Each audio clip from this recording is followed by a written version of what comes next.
তুমি এলে না সন্দীপ, তুমি এলে না, কেন এলে না? ভাঙা ভাঙা টিন আমার কি পেল ওই বসিরহাটের কোট মেলায়, ওই বসিরহাটের কোট মেলায় তুমি এলে না,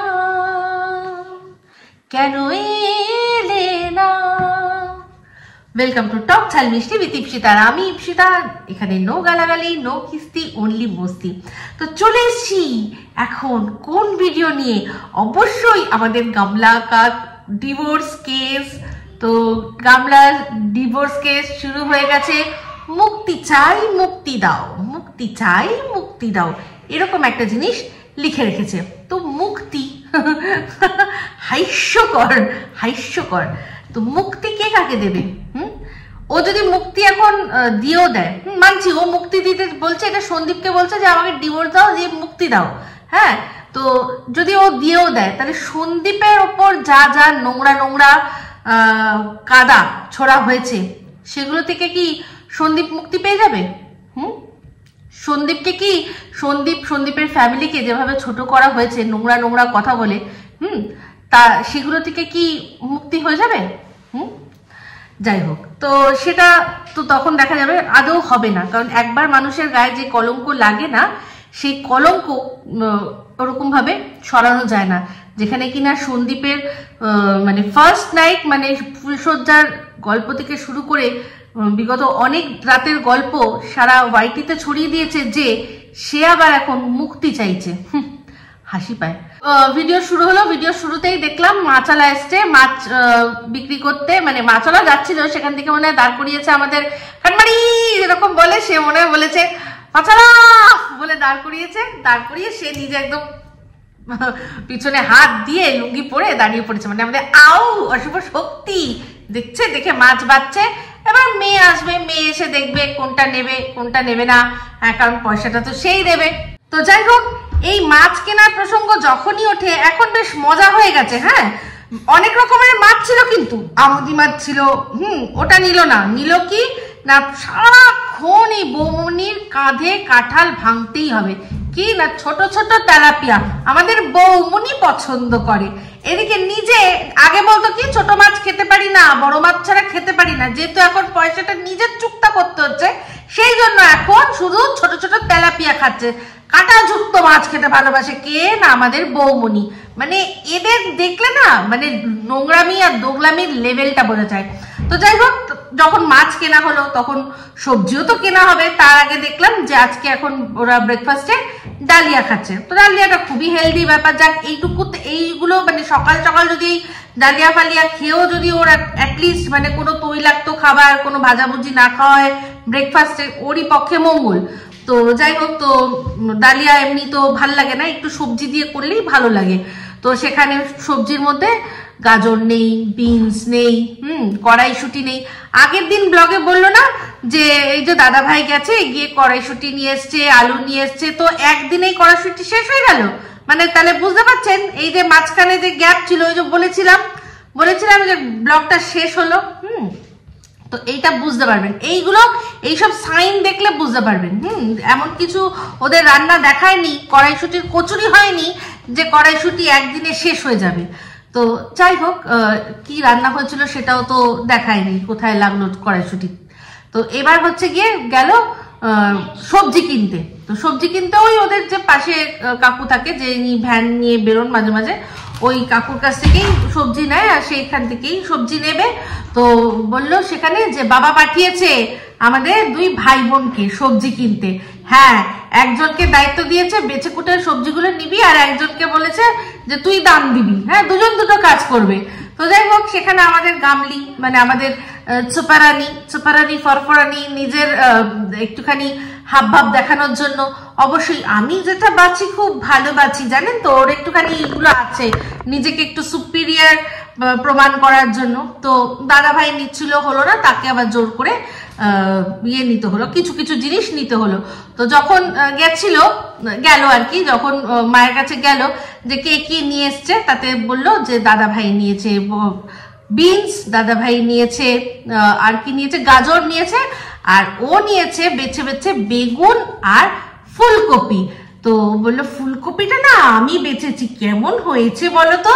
তো ওইটা দেখে আমার হঠাৎ করে এই সিনটা মনে পড়ে গেল। আর জানো বৌদি, বাজার থেকে যে ফুলকপিটাও এনেছি ওটাও পুরো তোমার বুকের মতো। কিছু না, আমি তো বলতে চাইছিলাম তোমার মুখের মতো। দেখলেন, একদম ওই রকম।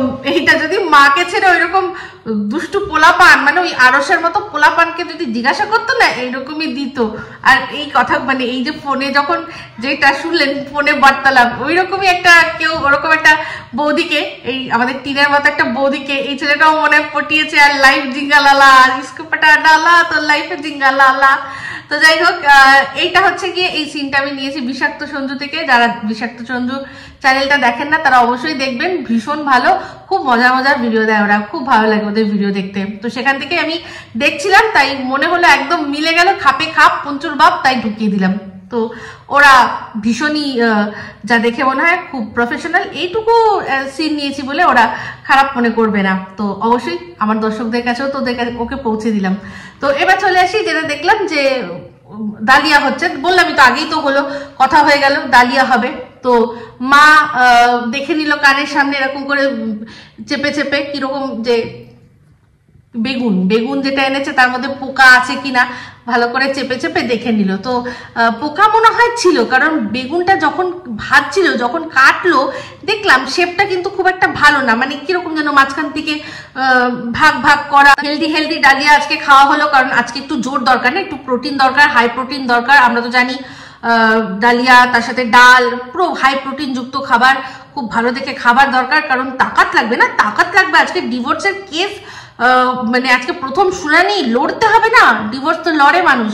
তো যাই হোক, বেরোলো দেখলাম, তো বেরিয়ে বললো এই চুলের যেই আজকে শ্যাম্পু করেছি হ্যানা তেনা। তো সেখান থেকে পাশে মা দেখলাম, ওর মা যখন একটা মানে বাইক পাস করলো না কি এটা পাস করলো, তখন ওর মায়ের দেখলাম হাসি, খিলখিলিয়ে হাসির শব্দ শুনলাম। এই প্রথম দেখছি যে কোনো মা তার মেয়েকে সাজিয়ে গুজিয়ে নিয়ে যাচ্ছে ডিভোর্সের জন্য, আর এত প্রাণ খোলা হাসি তার, মানে অবাক লাগে দেখে, আর কিছুই না, অবাক লাগে দেখে।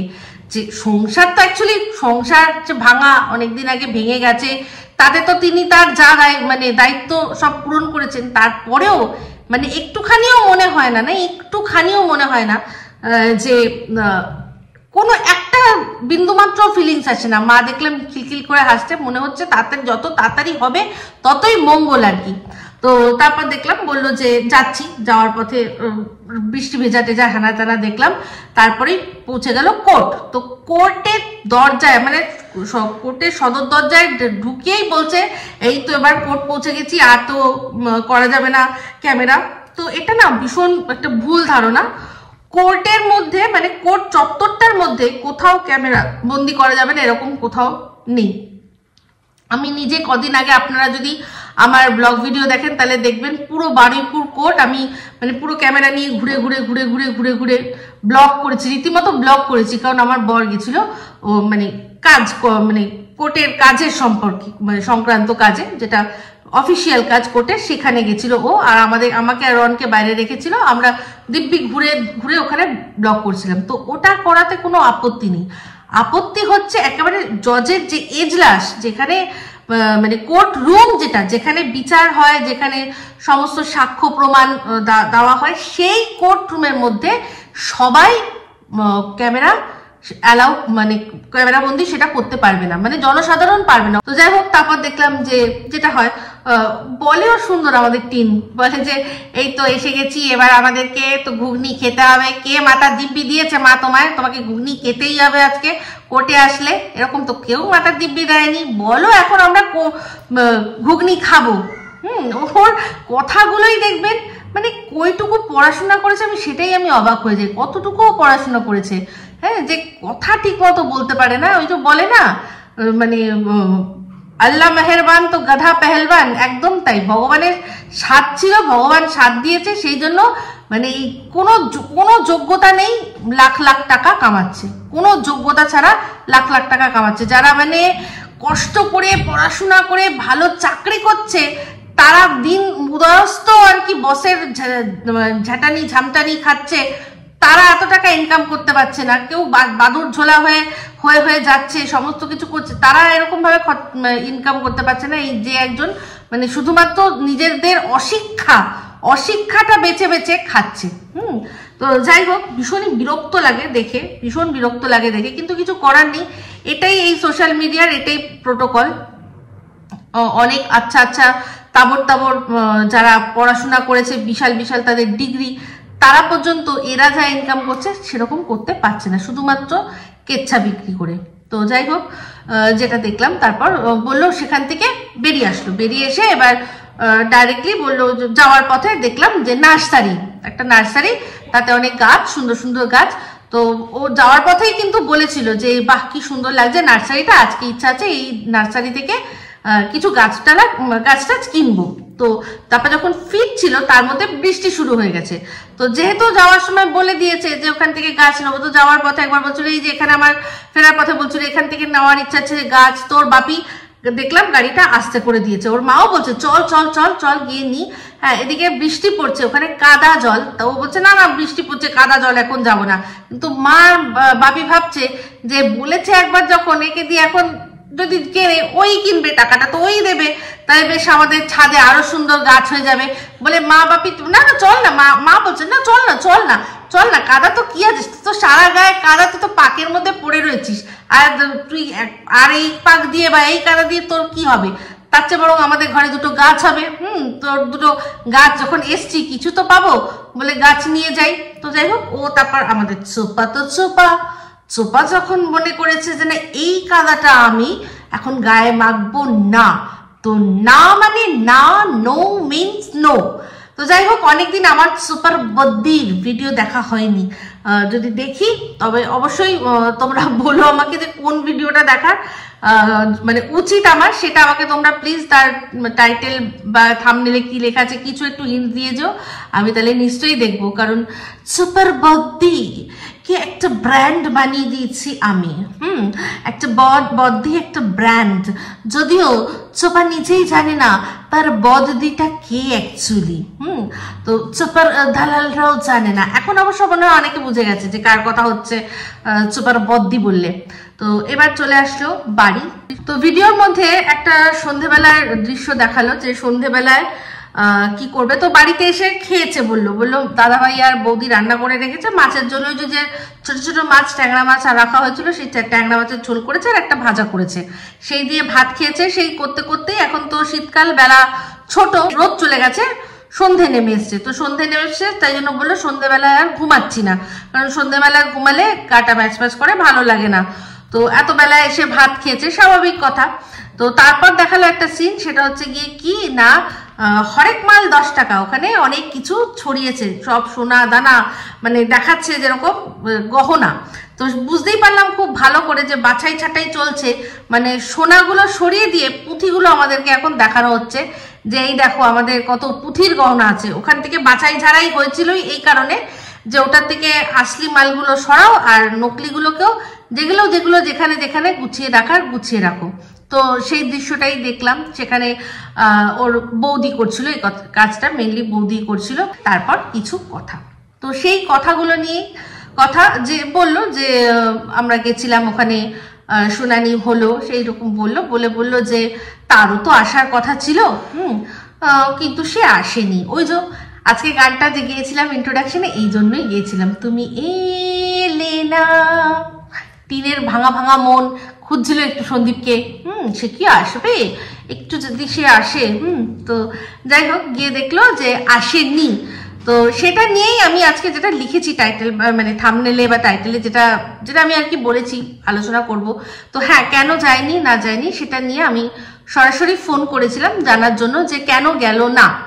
তো যাই হোক, তার আগে বলি যে একটা কমেন্ট আমার কমেন্ট বক্সে এসছে, আমাদেরই ভালোবাসার মানুষ, তিনি কমেন্ট করেছেন।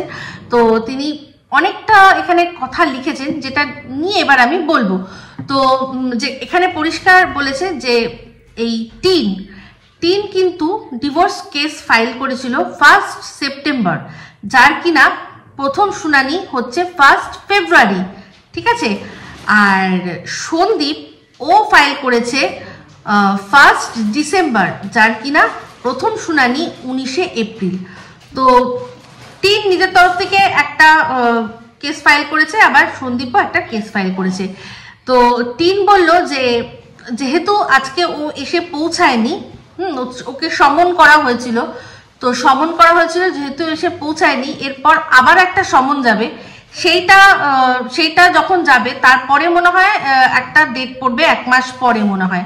তো তাতে যদি না আসে তাহলে একতরফা পেয়ে যাবে ও ডিভোর্স। তো এদিকে ও একতরফা ডিভোর্স পাবে কি করে, এদিকে অলরেডি তো ও সন্দীপ আরেকটা কেস করে রেখেছে, তাহলে সেটার কি হবে। তো যাই হোক, সেই সব নানান কথা ভেবেই আমি ফোন করেছিলাম আমার পরিচিত এক উকিলকে। ফোনটা আমি করেছিলাম আমার এক পরিচিত উকিলকে, যার সাথে আমি এই কেস টেস্ট সম্পর্কে কিছু কথা বলি, তার কিছু কথা, তার সাজেশন নিই। তো সেখানে আমি বললাম যে এরকম কি ব্যাপার হলো বলো তো, এই যেরকম গেল না, তাহলে এটাতে কি অসুবিধা হবে না কোনো? তো তখন সে বললো আমাকে যে না, নিশ্চয়ই সে তার উকিলের সাথে পরামর্শ করেছে, তার উকিল বলেছে, তাই জন্যই হয়তো সে যায়নি। কারণ তারপরে আরো ব্যাপারটা পরিষ্কার হয়ে গেল যে যখন এই কমেন্টটা আসলো যে ও কিন্তু নিজেও একটা কেস করেছে। তার উপর আরেকটা জিনিস আপনাদের মনে রাখতে হবে যে সন্দীপের ওপর কিন্তু একটা 498A কেস হয়েছে, ঠিক আছে। তো আগে 498A কেসের ব্যাপারটা মানে পুরোপুরি ওটা নিষ্পত্তি হবে, তারপর ডিভোর্সের কেস, আমি যেটা শুনলাম। আর উনিও দেখলাম সেম জিনিসই লিখেছেন, ঠিক আছে। তো তাহলে বুঝতে পারছেন। এবার আসি একটা ইন্টারেস্টিং ফ্যাক্ট নিয়ে। দেখুন, আমরা ভালো করেই জানি যে আমাদের দেশে একটা যে পরকীয়া সংক্রান্ত যে আইনটা, অ্যাডাল্টারি যেটাতে ছিল, সেই আইনটা কিন্তু সংশোধন করা হয়েছে। সেই আইনটা সংশোধন করা হয়েছে। আর নভেম্বর মাসে একটা এরকম রায় বেরিয়েছে যে পরকীয়া কিন্তু এখন আর বৈধ, যে কথাটা বলে সেটা বৈধ নয়, পরকীয়া এখন শাস্তিযোগ্য, ঠিক আছে। নভেম্বর মাসে এসছে, ও ডিভোর্স কেস ফাইল করেছে সেপ্টেম্বর মাসে, নভেম্বর মাসে রায় বেরিয়েছে যে পরকীয়া এখন শাস্তিযোগ্য। যদি আপনার পার্টনার আপনাকে না জানিয়ে অন্য কারোর সাথে মানে কোনো সম্পর্কে জড়িয়ে যায়, বেড শেয়ার করে, তো সেটা যদি জানাজানি হয়ে যায়, তার যদি প্রুফ দিয়ে দিতে পারে, তাহলে কিন্তু সেটা শাস্তিযোগ্য হয়ে যাবে, ঠিক আছে। তাহলে সন্দীপ যখন একটা কেস করেছে, নিশ্চয়ই যে কেসের মধ্যে ও তো নিশ্চয়ই বলবে যে ডিভোর্স কেস ও যদি ফাইল করে, তো ও তো এটা দেখেই করবে যে আমার বউ পরকীয়ারত, তাই জন্য আমি তার থেকে মুক্তি নিষ্পত্তি চাইছি, তো সেইটা তো দেখাবে। তো সেটা দেখানোর জন্য হয়তো শাস্তির ব্যাপারটাও কি আনবে না আনবে যায় না, কিন্তু যদি সন্দীপ এটা প্রমাণ করতে পারে তাহলে কিন্তু ওর শাস্তি পর্যন্ত হতে পারে, যেটা কিনা এই কমেন্টে লিখেছে। দেখুন, যিনি লিখেছেন তিনি বলেছেন যে তার একজন পরিচিত, সে বারাসাত কোর্টে, তার সাথে আলোচনা করেছেন উনি, তারপর এই কথাগুলো লিখেছেন। আর এই পুরো ইনফরমেশনটা পাওয়া গেছে ই কোর্ট সার্ভিস থেকে, উনি বার করেছেন, ঠিক আছে। তো এখানে আর আমিও যার সাথে কথা বললাম, সেও কিন্তু আমাকে বললো এটাই, সে এটা তো আমি এই তথ্যগুলো তো তাকে আমি দিইনি, আমি শুধু এটুকুই বলেছিলাম যে এরকম ডিভোর্স কেস হয়েছে, ফার্স্ট শুনানি ছিল, হাজবেন্ডকে সমন করা হয়েছে, হাজবেন্ড যায়নি, তাহলে তার কি হতে পারে। তখন সে আমায় বললো যে নিশ্চয়ই তারও কোনো উকিল থাকবে, সে নিশ্চয়ই বলেছে, আর যখন আরেকটা সমন বলছে যে করা হবে, তো আশা করি সেটাতেও যাবে, বা যাই হোক সে এটাই বলেছে, উকিলের পরামর্শেই হয়তো ও যায়নি। তো সেটা অ্যাকচুয়াল কি নাকি সেটা তো সন্দীপই জানে। আবার আরেকটা কথা শুনলাম, সেটা সীমার ভিডিও থেকে, সীমা বলল যে সন্দীপ নাকি এরকম কোনো সমনই পায়নি। তো যদি সত্যি সমনই না পায়, তাহলে তো আর এগুলো কোনো আসছেই না ব্যাপার। আর ও তো নিজের থেকে অলরেডি একটা ও কেস করে রেখেছে। তো বুঝতে পারলেন, আশা করি আপনাদের বোঝাতে পারলাম। তো এই টিনের কিন্তু শাস্তি হতে পারে, টিনের শাস্তি হতে পারে যদি প্রপারভাবে এই জিনিসটাকে নিয়ে যাওয়া যায়, যদি প্রপারলি কেস করা যায়। আর ওর বিরুদ্ধে প্রত্যেক কটা যা এভিডেন্স আছে, মানে সেটা তো অনেকেই বলেছে যে জায়গা মতো পৌঁছে দেওয়া হবে ওর এগেনস্টে, যা যা এভিডেন্স আছে, যাদের কাছে আছে, সবাই বলেছে যে ঠিক আমরা জায়গা মতো পৌঁছে দেবো। তো সেই জায়গা মতোটা কোথায়, অবশ্যই সন্দীপের লয়ারের কাছে। তো তিনি পরিষ্কারভাবে সমস্ত কিছুটা দেখিয়ে দেবেন। ব্যাস তারপরেই বাজবে বিয়ের বাজনা, রানী হয়ে যাবে সে, রানী হয়ে যাবে সে, বিয়ে যখন হবে। 6 মাস হলো না, ডিভোর্স হলো না, তার আগেই বাজবে বিয়ের বাজনা। বাজানা একদম বাজিয়ে দেবে, একেবারে বাজিয়ে দেবে আচ্ছা করে। তো তারপরের দৃশ্যে কি দেখা গেল, ওই যে একটা হালকা যে স্টোল আছে সেটা গায়ে দিয়ে চুল ফুল খুব সুন্দর করে পরিপাটি করে বাঁধা, টিপ পরা, ও সেখানে ভেতরে নাইটি পরা আছে কি চুড়িদার পরা আছে, কুর্তি পরা আছে, সেটা কিন্তু আমরা কেউ দেখতে পাচ্ছি না। সেখানে ও কি বললো যে এই তো এবার এখন খাওয়া দাওয়া হবে, খাওয়া দাওয়া করবো, তারপর আমরা ঘুমিয়ে পড়বো। তার মানে ওইটা বোঝাতে চাইলো এটা বেশ অনেক রাত, মানে ডিনারের টাইম হয়ে গেছে, খাওয়া দাওয়া হয়ে গেছে, করবো, করে এবার সবাই আমরা ঘুমাতে যাব। তো যদি সেটাই হয় তাহলে আজকে ভালো করে লক্ষ্য করে দেখবেন, আমি যেটা আপনাদেরকে বলেছি থাম্বনেলে ছবিটা দেখিয়েছি, এটা কি। তো সেটা হচ্ছে গিয়ে ভালো করে লক্ষ্য করে দেখলে বুঝবেন যে বাড়িতে দরজায় এখনো তালা পড়েনি। বাড়িতে কিন্তু সবাই চলে এসছে, বাড়িতে সবাই আছে, বাড়ির প্রত্যেকটা সদস্য বাড়ির ভেতরে আছে। তাহলে এত রাত, ওদের বাড়িটা প্রপার শহরেও নয়, মফস্বল গ্রাম, তো সেই গ্রামের মধ্যে বাড়ি সন্ধেবেলাতেই মোটামুটি যারা বাড়ির বাইরে থাকে ঘরে যেই চলে আসে, সদর দরজায় তালা পড়ে যায়। তারপর তারা ভেতরে খাওয়া দাওয়া করে যখন ঘুমায়। এখন অবশ্য গ্রাম শহরে সবাই এখন টিভিতে মত্ত, অনেক রাত অবধি সবাই টিভিতে প্রোগ্রাম দেখে। যাদের মোবাইল দেখার অভ্যাস আছে তারা তো এখন মাঝরাত অবধিও মোবাইল দেখে, ভোর অবধিও মোবাইল দেখে, মোবাইলেই সব এন্টারটেনমেন্ট পাওয়া যায়। কিন্তু আগে যেটা হতো যে শহর, যেটা আমরা বলতাম যে শহরে অনেক রাত অবধি দোকানপাট খোলা থাকে, রাস্তাঘাটে লাইট টাইট সব জায়গায় চলাচল করা যায়, গ্রামে সেটা সম্ভব নয়। তাই জন্য তারা যেই সন্ধে নেমে আসতো যে যার ঘরে ঢুকে যেত। যাদের বাড়িতে টিভিও অত অ্যাভেলেবেল ছিল না, সেই মানে খুব সম্ভ্রান্ত বাড়ি যেগুলো হতো গ্রামে, তাতেই টিভি থাকতো, সেই টিভিরও প্রোগ্রাম কত আর থাকতো। বাট এখন গ্রাম আর শহরের মধ্যে অনেক কিছুই কিন্তু তফাৎটা মিটে গেছে। তো যাই হোক, সেখানে বাড়ির দরজায় তালা পারেনি। আর ওর যে পুরো লুকটা দেখে পরিষ্কার বোঝা যাচ্ছিল যে এবার ও এখান থেকে অন্য কোথাও যাবে। ও যে এখান থেকে ব্লগটা দেখিয়ে শেষ করে জাস্ট দরজাটা খুলে বেরিয়ে যাবে। কেউ আসবে নিতে, অবশ্যই কেউ নিতে আসবে, নাহলে ওদের ওখানে ওই সময় তো টোটো পাওয়া যাবে না। আর টোটো ফ্যামিলির মেয়ে, সে কি আর অন্যের টোটো চেপে অন্য কোথাও যাবে? তো তার জন্য অবশ্যই ডুগু করতে বাইক আসবে। তো সে বাইকে বসে ডুগু করতে চলে যাবে। বোঝা গেল? পরিষ্কার বোঝালাম। পুরো ব্লগটার সম্পর্কে যারা দেখেননি তাদেরকে পুরো বুঝিয়ে দিলাম যে এই ছিল ব্লগের মধ্যে। এবার আসি কিছু কথা, যেটা কিনা থাম্বনেলে লিখেছে, মুক্তি চাই, মুক্তি দাও। সত্যি মুক্তি চাই তো ও তো মুক্তি না, ও তো একটা নতুন বন্ধনে বাঁধতে চাইছে। মুক্তি চাইছে, সন্দীপের কাছে মুক্তি চাইছে একটা নতুন বন্ধনে বাঁধবে বলে। তো এই যে ওর কমেন্ট বক্সে একজন খুব ভালো কমেন্ট করেছেন। তো যাই হোক, ওর কমেন্ট বক্সে অনেক কমেন্ট এসেছে, তার মধ্যে একজনের কমেন্ট আমি পড়লাম, তিনি ভালো লিখেছেন। উনি বলছেন যে মুক্তি চাই তো বুঝলাম, কিন্তু যার থেকে মুক্তি চাইছো তাহলে তার শাখা সিঁদুর পরে আছো কিনা, কেন পরে আছো? তাহলে কি এটা তার নামে শাখা সিঁদুর পরে আছো, নাকি অন্য কারোর নামে শাখা সিঁদুর তুমি পরে আছো?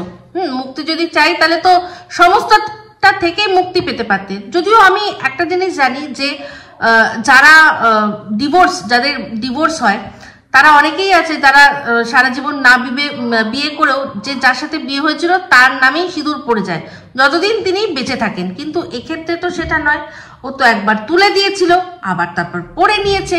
ঠিক আছে, এই জিনিসটা তাহলে এই যে এই সিঁদুরটাও কার নামে পড়ে?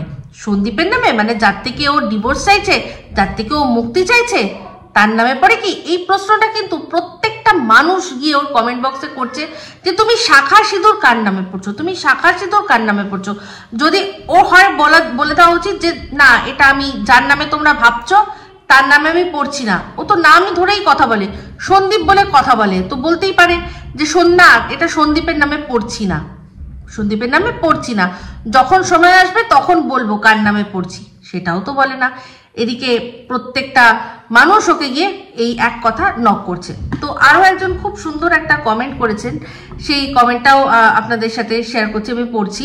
তো তিনি লিখেছেন, সুখ শান্তি কখনো রেডিমেড পাওয়া যায় না, কখনো স্যাক্রিফাইস, কখনো কম্প্রোমাইজ করে, কখনো বা নিজেকে মানিয়ে নিয়ে সুখী হতে হয়।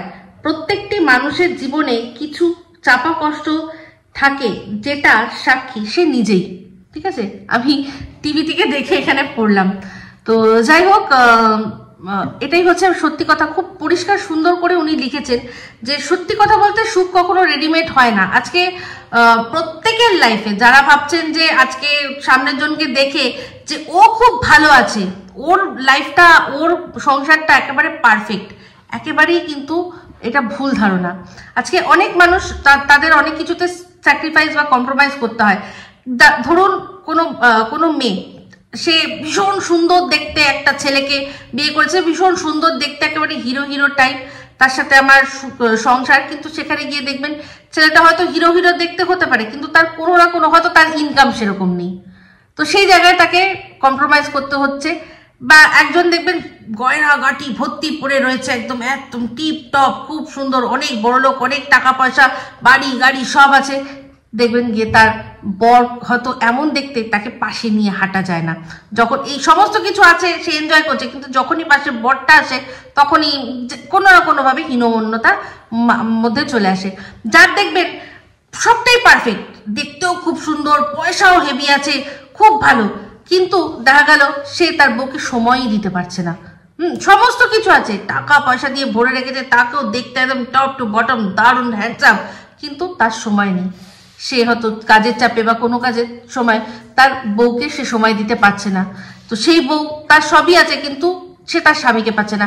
সে হয়তো তখন ওই যে মেয়েটি, তার বরের ইনকাম কম, কিন্তু দেখতে ভালো, সে হয়তো এটাই ভাবে যে ইচ্ছে বরং আমার বরের যদি দুটো ইনকাম কম হতো ভালো হতো, তার চেয়ে আমি তো সবসময় তাকে পেতাম, এটা হয়তো তার মনের কথা। তো এবার এরকম অনেক আছে, পারফেক্ট, দেখে মনে হচ্ছে আপনার পারফেক্ট, একদম দেখতে শুনতে ভালো, টাকা পয়সা সব দেয়, সময়ও দেয়, কিন্তু তারপর দেখা গেল সে হয়তো সাইকো। মনে আছে যে সিনেমাটা দেখেছিলাম আমরা, অগ্নিসাক্ষী, যেখানে নানা পাটেকর সেই কিরকম ছিল, পজিটিভ ছিল, ওর বউ এই দিক থেকে ওদিক করেছে, সন্দেহবাতিক করতো, সে সন্দেহবাতিক ছিল, সন্দেহ করতো।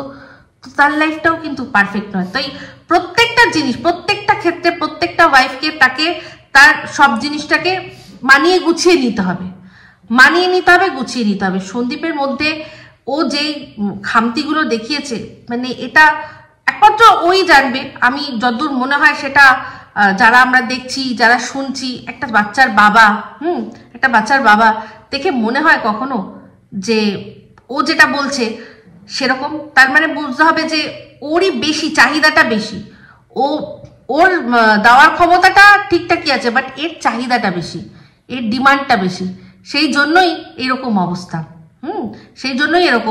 যেমনি কিনা এই যার হাতটা ধরেছে তার আমরা শুনেছি তারও নাকি চাহিদা অনেক বেশি, সেই জন্যই তো বউয়ের সাথে ঘর করতো, বউয়ের সাথে থাকতো, বউয়ের সাথে শুতো, তারপরেও বউ ঘুমিয়ে পড়লে অন্যের সাথে চ্যাটিং করতো, বউকে পাশে রেখে। তো বুঝতেই পারছি আমরা, তো এদের দুজনের জুটি খুব ভালো। তো এবার দেখা যাবে মুক্তি যেটা চাইছে, মুক্তিও পাবে, কিন্তু ও তো মুক্তি ওই রকম ভাবে পাচ্ছে না, তো আবার একটা বন্ধনে অলরেডি জুড়ে গেছে। তাহলে যদি এখানেও কোনো না কোনো ভাবে অ্যাডজাস্টমেন্ট না হয়, তখন কি করবে? আবার একেও বলবে মুক্তি দাও, মুক্তি চাই, বলবে কি? এবার যদি তখন বলেও না, তাহলে লোকে মানে কি বলবো, ওকে মনে হয় ঢিল ছুড়বে, পচা ডিম ছুড়বে। হ্যাঁ, এটা এরকমই মনে হয় করবে। তো যাই হোক, এটুকুই বলার ছিল, সেটুকুই বললাম, ঠিক আছে? তো যাই হোক, এই হলো ব্যাপার। তো এই ভিডিওটা এই অবধি রাখছি। যদি ভালো লাগে তাহলে অবশ্যই লাইক, শেয়ার, কমেন্ট করতে ভুলবেন না। যারা চ্যানেলটা সাবস্ক্রাইব করেননি তারা সাবস্ক্রাইব করে নেবেন। সবাই ভালো থাকবেন, সুস্থ থাকবেন। আমি আসছি খুব শীঘ্রই আবার একটা নতুন ভিডিও নিয়ে। Me Ipsita signing off. Love you all.